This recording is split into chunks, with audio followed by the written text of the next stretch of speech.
Las grandes ciudades siempre tienen muchísimas historias que contar. Valencia no es ninguna excepción. Siempre tenemos en ese, digamos, mundo de callejones ocultos que tienen, sobre todo los cascos antiguos, siempre encontramos edificios, emblemas, simbolismo, arquitectura realmente insólita. Valencia tiene muchas historias que contar. Para ello hemos traído un invitado muy especial que te lo vamos a llevar a vuestros hogares. Es Roberto Tortosa, que ha sido autor de unos libros realmente maravillosos. Se llama La Valencia Insólita, en 2 partes. A mí me ha encantado. Son 2 libros realmente interesantes. Vale la pena tenerlos en vuestras bibliotecas para conocer mucho mejor la ciudad de Valencia desde el punto de vista de la historia, la arquitectura y lo insólito. ¿No es así, Roberto? Bienvenido a nuestra casa. Bien hallado. Encantado de estar en tu programa. Bueno, Roberto, ¿cómo surgió la idea de escribir Valencia Insólita?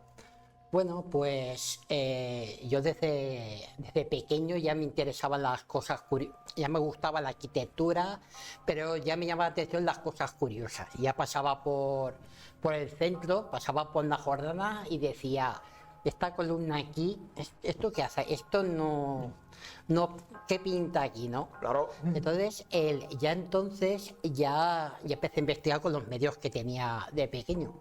Y eso fue avanzando. Luego, a lo mejor cuando tenía 15 o 16 años, me dejaban entrar en Consellería de Cultura a mirar los expedientes. Entonces no había tanta... Y poco a poco pues fue surgiendo el tema, di algunas conferencias siendo joven y durante un curso de redes sociales me dice, hay que hacer un blog y una página de Facebook, se me iluminó y creé La Valencia Insólita. La verdad que a mí me ha gustado mucho tu trabajo, tengo que felicitarte, trabajo, unos libros muy bonitos, hay que decirlo, sí, un libro muy bonito, unas fotografías realmente espectaculares. ¿No has tenido problemas a la hora de elaborar algún veto? Aquí no puedes pasar, como se dice, quizá, No, en algún caso. Eso son muchas horas Claro. de estudio, de fotografía, porque todas las fotografías son mías. Aquí en el libro hay como más de 400 fotografías. 400 y a lo mejor hice 3.500, que luego las seleccionas. Mucha investigación y luego escribir, que es lo que más cuesta. Tú que eres escritor lo sabes. Lo que sé escribir es lo que más cuesta al final. Una maravillosa introducción que nos está haciendo Roberto, de cómo ha iniciado estos libros. Todos sabemos que en las grandes ciudades, digamos que la zona cero, por decirlo así, de esas historias insólitas, de esas misterios que puede rodear, siempre son las catedrales. Por supuesto, ahí, digamos que aglutinan prácticamente la mayor parte de los enigmas, y Valencia no es ninguna excepción. La Catedral de Valencia tiene muchísimos misterios que contar, pero hay una cosa que a mí me gusta mucho, es la capilla del Reconditorio. Sí, sí. Es algo curioso, porque mucha gente lo ha oído, pero ¿qué es esto? ¿Dónde está realmente la capilla del Reconditorio? Vale, pues esa capilla está dentro de la sacristía, pero tiene la peculiaridad de que está a 5 metros de altura sobre el suelo. Sí. O sea, antiguamente se tenía que subir con una escalera de mano, ahora han habilitado una escalera que se puede hacer, pero bueno, está ahí arriba, 5 metros, es un receptáculo muy pequeño de 3 metros por 3 metros. Y esto tenía la función original, era para guardar un relicario con una espina de la corona que llevó Jesús en la crucifixión, que fue un regalo de Luis IX de Francia a su consuegro. Bueno, Luis IX, que por cierto luego fue San Luis, el San Luis Rey, a su consuegro, que no era otro que nuestro Jaime I, el conquistador. Entonces le regaló, para la boda de sus hijos, le regaló la espina y la escondieron allí. Pero es curiosa la capilla. ¿Qué función tenía esa capilla en general? Pues lo más curioso que tiene, aparte de que tienes que subir 5 metros, Sí. es que tiene un boquete en el suelo en el cual se divisa la sacristía y tiene unos mecanismos por donde antiguamente había una puerta, que era una puerta levadiza, que en caso de atacar a la catedral bajaba la puerta y se quedaba aislada la sacristía con los tesoros, y luego también se utilizaba para conclave para elegir los obispos. Es increíble la cantidad de secretitos. Fijaros, solamente es la punta del iceberg de la cantidad de secretos que puedo tener en la Claro, Catedral de y Valencia. lo más bonito es que está todo lleno de frescos góticos, que son muy...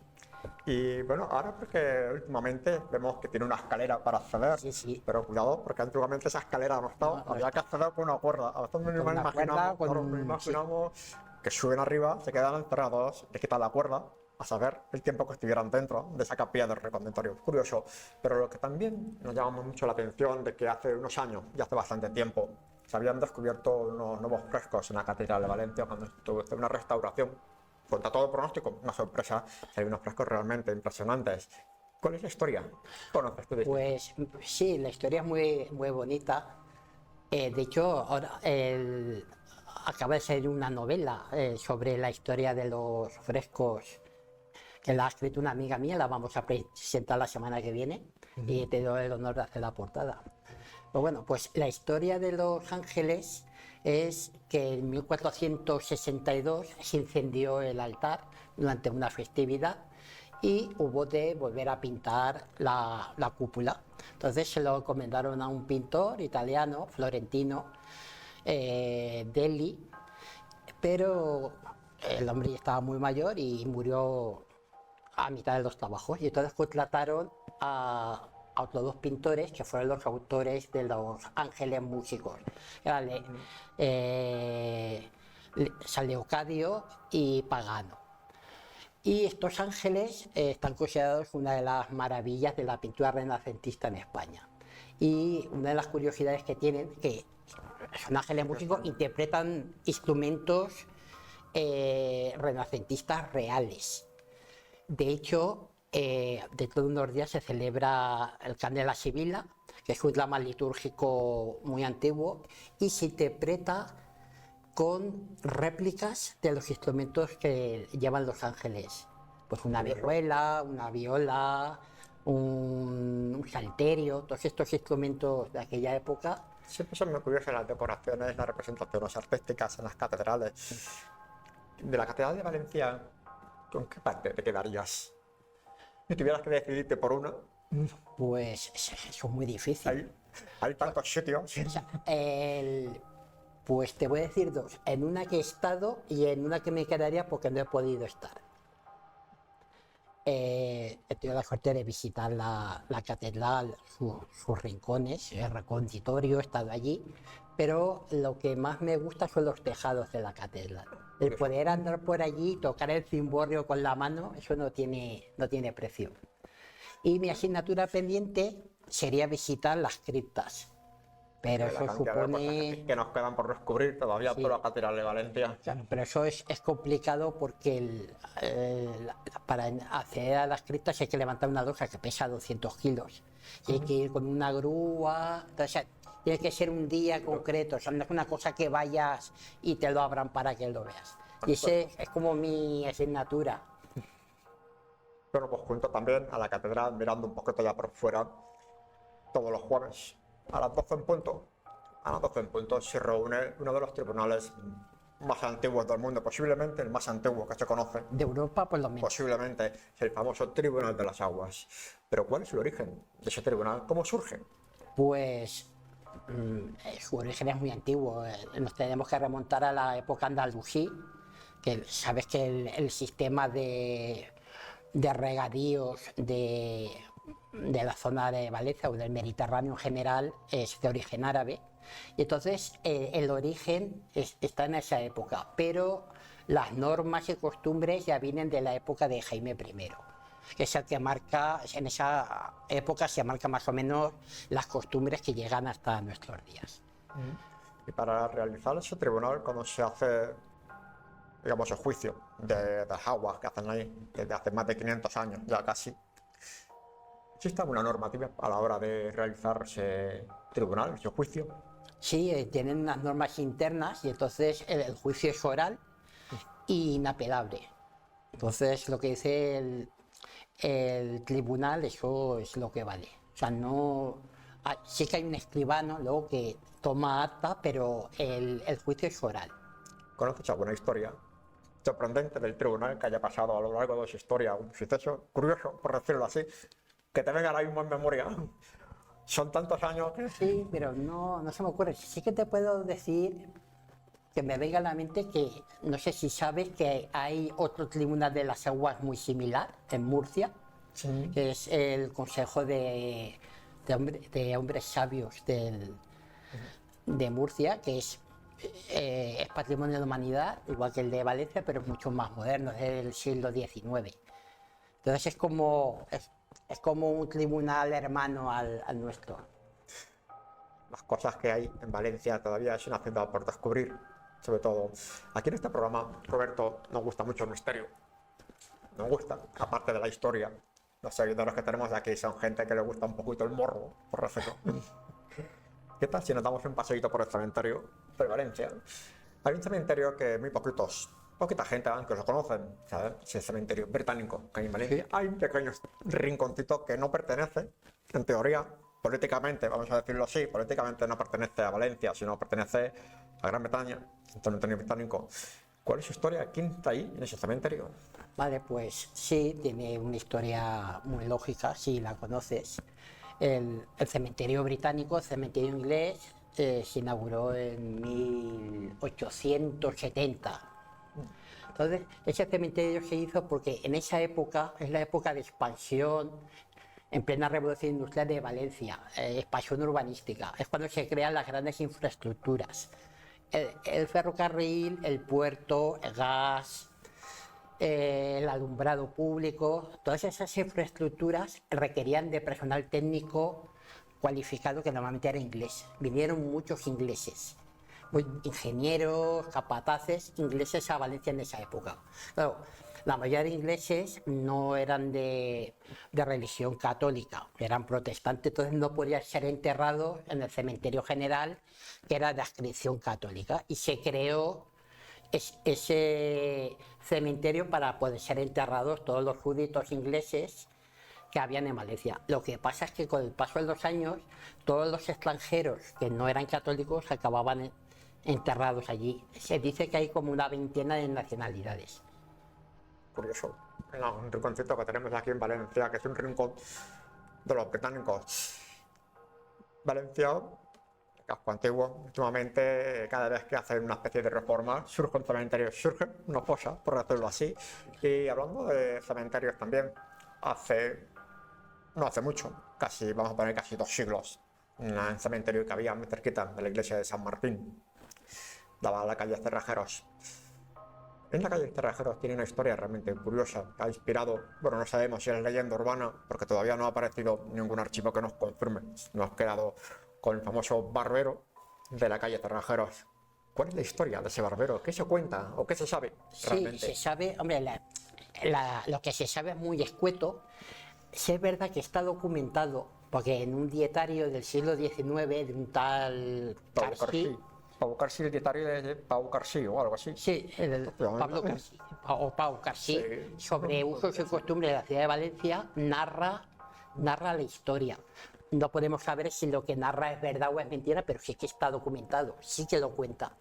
Y básicamente es que este barbero, que era muy buena persona, o sea, cogía a sus clientes y los degollaba. Y luego en la casa de al lado se hacían como dulces con la carne de las víctimas.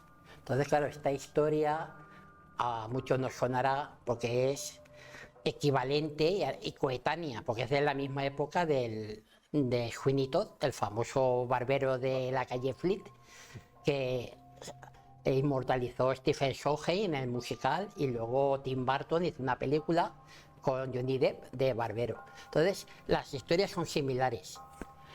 La de Valencia sí que tenemos esa pequeña historia recogida en el dietario, y la de Sweeney Todd no hay nada, parece ser que no hay nada concreto, es más una leyenda urbana.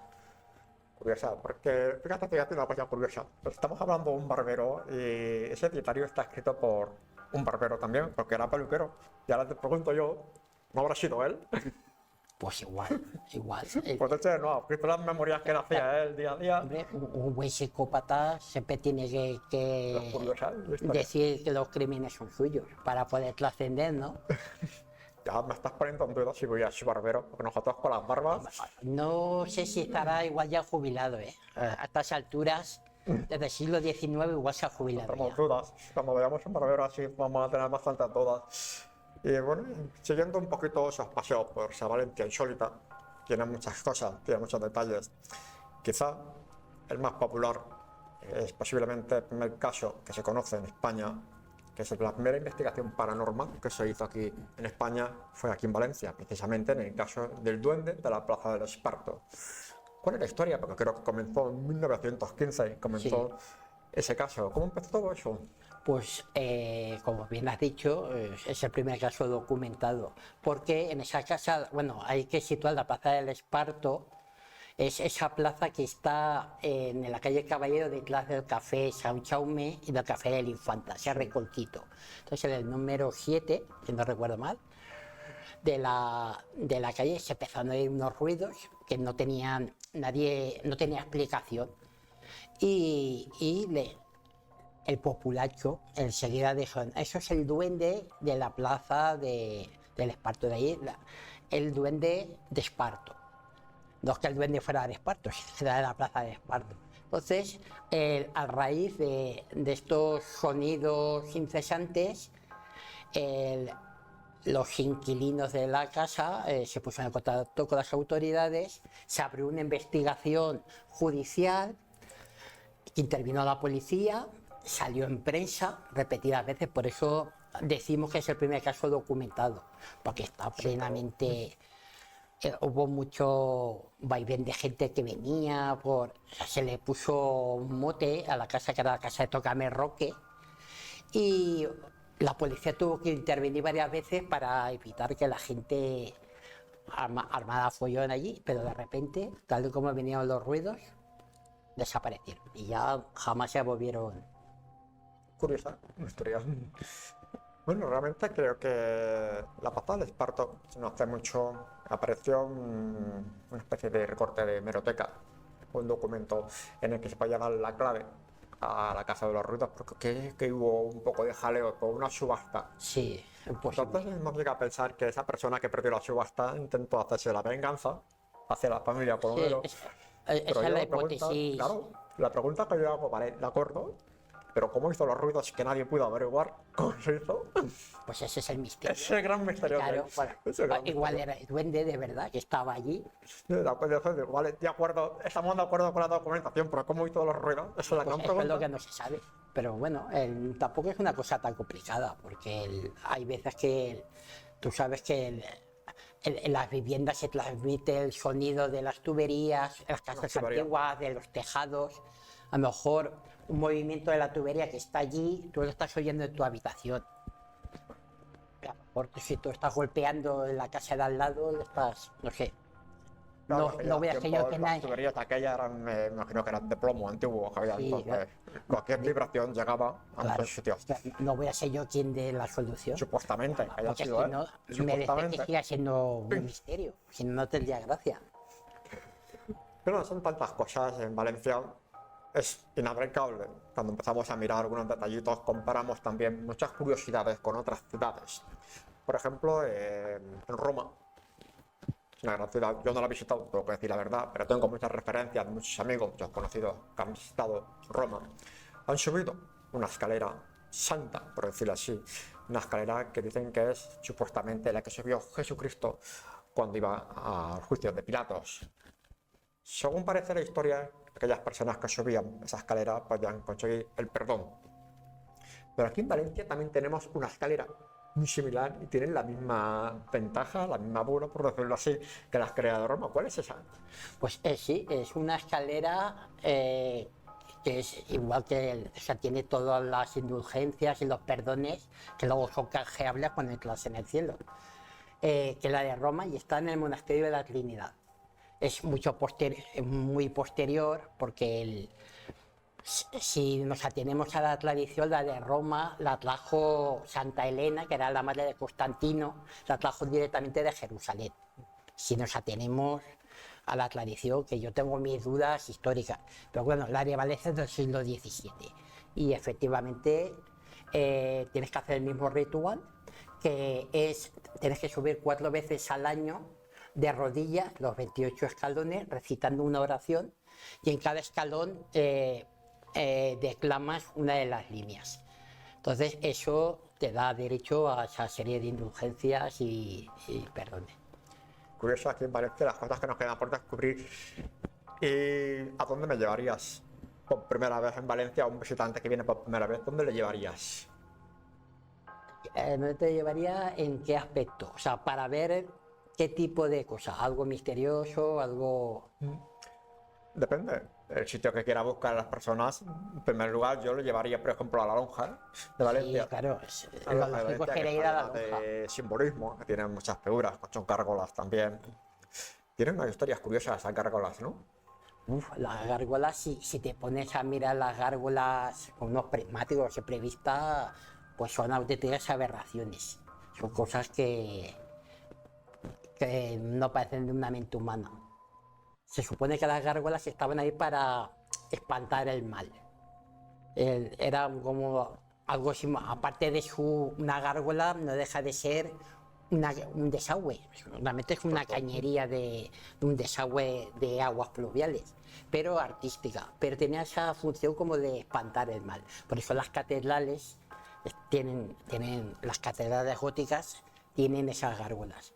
Entonces, en la lonja, las gárgolas, todas las figuras que hay en las puertas, puedes encontrar cosas curiosísimas, como una rana tocando la flauta, por ejemplo. Puedes encontrar un dragón que une 2 partes del edificio, pues que está relacionado con una leyenda de que había un dragón por allí cerca. Y los trabajadores que estaban trabajando en la lonja se asustaron mucho y en honor a eso hicieron ese dragón que hace como una especie de corchete entre 2 partes del edificio. La lonja es, bueno, es infinita, o sea, no se acaba nunca. Es una historia, la verdad, Valencia insólita. Lo tenemos nuestro autor Roberto Tortosa. Y aquí en portada pues, tenemos unos ejemplos. Tenemos también la finca tiene la fachada más estrecha de Europa, justamente la Casa de los Gatos. También una historia curiosa, la Casa de los Gatos. ¿Pero qué pasa con esa casita de los gatos? ¿Cómo surge esta casita? Pues eso es un artista que esa no es la primera. Inicialmente había otra casa muy parecida enfrente. Eso está en la calle Museo. Digamos que la acera de enfrente había una casita muy parecida. Remodelaron la casa tal y el artista volvió a hacerla delante. Y era una cosa que poca gente conocía, no sé qué pasaba por allí. Y ahora se ha hecho muy popular. Porque las cosas insólitas al final acaban siendo, muy a nuestro pesar, conocidas con el paso de los años. Sin duda, Valencia, la ciudad del culto al fuego, la también del arte, de la música y sobre todo es la Valencia de lo insólito, porque Valencia tiene muchas cosas por recorrer todavía, por descubrir también. Sobre todo Roberto nos ha dejado, lo vuelvo a repetir, unos trabajos realmente maravillosos de la Valencia insólita. Y Roberto, ha sido un placer tenerte aquí. Hemos conocido un poquito más esa Valencia insólita que tenemos muchos valencianos al alcance de la mano, y los que nos están viendo también desde fuera de Valencia, estoy convencido que habrán tomado nota de algunos sitios de los títulos de tus trabajos para poder continuar la aventura por el misterio en las ciudades de Valencia. Roberto, gracias por entrar en nuestras casas, por dejarnos un poquito de misterio en nuestros hogares. Ha sido un placer muy grande compartir este rato con vosotros y con los espectadores, claro. Bueno, pues nosotros desde aquí, desde este sitio, gracias a Roberto, a su Valencia insólita, nos dejamos. Nos esperamos en el próximo programa con más historias, más enigmas, antropología, misterios y leyendas. Nos esperamos, Misterios de Casa, de Alfafar Televisión.